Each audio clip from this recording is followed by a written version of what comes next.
What happened to me shouldn't happen to anyone, but I'm glad it did. People used to treat me like I was nothing, a shadow whispering in a world that demanded substance. I was a black boy from a marginalized community, forever clutching dreams of healing, always dismissed by those wrapped in privilege. My life changed the day I met Victoria Whitmore, the so-called Ice Queen, in her sleek wheelchair, who looked me in the eye and laughed when I offered to heal her for a few leftovers. Steve's laugh stung. Victoria, with her millions spent on treatments, had become a symbol of everything I loathed and aspired to confront. She wielded her privilege like a weapon, using her influence to dismantle my burgeoning confidence, getting me kicked out of school and jeopardizing my future. Yet each time I faltered, I heard my grandmother's voice urging me to rise above, to redefine strength. Then came the turning point. I discovered the truth, enveloping Victoria's spinal injury and the layers of deception cloaked in her wealth. In her mansion, surrounded by the echoes of her false narrative, I found my power. Armed with knowledge and a heart ignited by justice, I confronted her. As the truth unraveled, the walls shook, and so did her facade. In the end, her mansion transformed into a community center, a place for healing, while I forged my own path, grounded in resilience and purpose. I realized we were both products of a system that thrived on pride and pain, and through it all, embracing our intertwined histories became the greatest act of healing of all. "Eat up, boy. This isn't a charity," Victoria Whitmore sneered, her voice sharp as ice, fingers gripping the armrests of her wheelchair like a vice. The sun streamed through the grand windows of her mansion, illuminating the haughtiness etched on her emerald silk dress, but failing to warm the chill in her tone. I just thought I could help you," he stammered, fists clenched at his sides. "If I can heal you, just a little, in exchange for some leftovers." "Leftovers? A poor boy's offer for my healing? How quaint," she cackled, her laughter echoing off the marble walls, heavy and mocking. "I've spent millions on doctors who know what they're doing. You think you can fix me?" "It's not just about money. Healing comes from heart," he shot back, the fire in his chest seeping into his words. "I believe I can." "Guwaba." The abruptness of her command made the walls shudder. "You're wasting my time. Who do you think you are?" As he turned away, humiliation echoed in his mind, morphing into determination. He would prove her wrong. But as word spread through his school, he felt the tightening grip of her influence. Teachers raised eyebrows, classmates' whispers that stung like bees. In his rundown neighborhood, the stakes were higher. "She's a powerful woman, baby," his grandmother warned sadly, her voice trembling. "But don't let her steal your voice. You have the strength to heal others." And it was that same fire that led him to her mansion days later, belly full of conviction, ready to uncover the woman behind the Ice Queen facade, determined to unveil the truth that bubbled beneath the surface. The air felt heavy in the luxurious confines of Victoria Whitmore's mansion, and the boy could sense the indecipherable weight of disdain layered under her smiles. Every inch of the room oozed entitlement as he stood before her, fists clenching at his sides. "I can heal your pain," he said, his voice trembling yet steady. "Just give me those leftovers." Yawed softly, as if he were a child, his understanding, and the sound stung like salt on an open wound. He had expected rejection, but her dismissiveness cut deeper, the kind of mockery that spread through his veins, igniting a slow burn of frustration. That laughter echoed in his mind on the way home, mingling with the whispers of his grandmother's teachings, demanding that he rise above the sneers of a woman who had long given up on looking in the mirror. Assemblies at school had grown grim, his classmates sneering. The threat of losing his scholarship loomed like a shadow. Each slight against him was a reminder of the privilege she wielded like a weapon. As resentment simmered, new clarity emerged. They were far more alike than he had ever imagined. Both victims of an indifferent world, though their battles were fought on different fronts. Today, he would no longer be the silent figure in the background or the boy dismissed for his dreams. A plan crystallized as he stepped up to her mansion once more, flanked by the steady presence of his grandmother. The air shifted. He wouldn't be the one retreating this time. He would speak truths that shook foundations.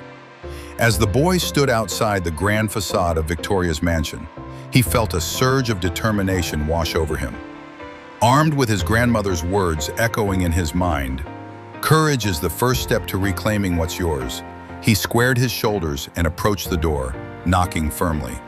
Victoria answered, her smirk faltering as she took in the sight of him. "What do you want?" she asked defensively, her eyes narrowing.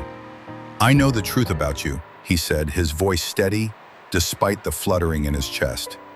"You're not the woman you pretend to be." He scoffed, her confidence faltering. "You think you can intimidate me with accusations?" "No," he replied, quietly fierce. "I'm not here to intimidate, I'm here to heal." With that, he produced the evidence, the documents and testimonies that laid bare her deception. "You've used your wealth to bury your past, but the truth has a way of rising. Help others or lose everything." Victoria's face paled, and for a moment, he saw the cracks in her icy facade. "What do you want from me?" she asked, desperation creeping into her voice. "Start by stepping out from behind your lies," he urged. "You could turn this mansion into a place for healing. Not just for you, but for others like us." A flicker of clarity sparked in her eyes, a moment of vulnerability she had long hidden. I don't know how."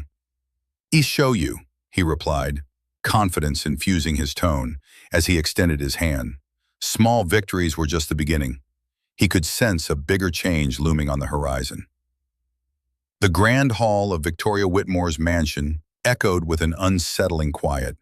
Sunlight filtered through ornate glass, casting vibrant patterns on the marble floor, while the boy stood at the center, flanked by his grandmother and Dr. Myers. The tension was palpable. He felt a shiver of excitement course through him. Today, he would unveil the truth. "Victoria," he began, clutching a file of documents, "you've misled everyone." Each word felt heavier than the last, laden with the weight of his experiences. As he recounted her deception, his voice steadied. He spoke of her past, of her initial struggles, and how she manipulated her story.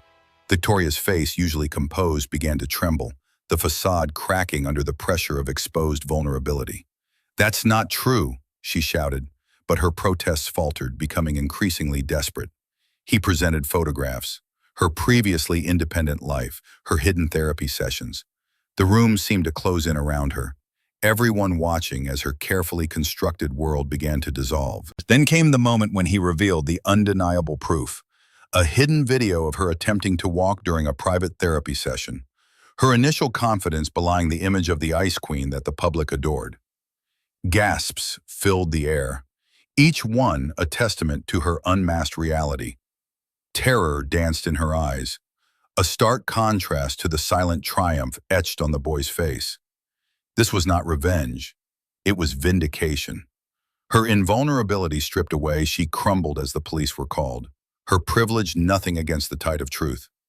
As she was led away, he stood tall, grounded by his grandmother's pride in him. This was a new beginning for his community. Her mansion would transform into a healing center, a hub of support where he could practice his gift. He didn't need to gloat. The satisfaction of justice shone brighter than any hollow victory. The crowd outside erupted in hushed applause, a chorus of triumph swelling within him. They celebrated not just the exposure of falsehood, but the promise of healing that lay ahead, a shared victory for all. As I stand at the edge of what I once thought was impossible, I can't help but reflect on my journey, from the boy who offered healing for leftovers to one who unveiled deceit hidden beneath a veneer of privilege. I've witnessed the complexities of humanity. Victoria Whitmore, though an adversary, pushed me to confront not just her defenses, but my own vulnerabilities. Her laughter echoed in my mind, but it no longer holds the same power. Now I see our stories entwined. A struggle against systemic injustices that confined us both, albeit in different ways. Everything has changed, yet I remain grounded in the lessons learned. My pride has evolved into a purpose, a desire to uplift others who feel overlooked. In taking a stand, I have gained not just strength, but a sense of responsibility. Now, I wonder, do you think I went too far? What would you have done? Have you ever faced someone who underestimated you? I invite you to share your thoughts and experiences. Let's explore these themes of healing, pride, and empowerment together. Comment below and let's continue this conversation.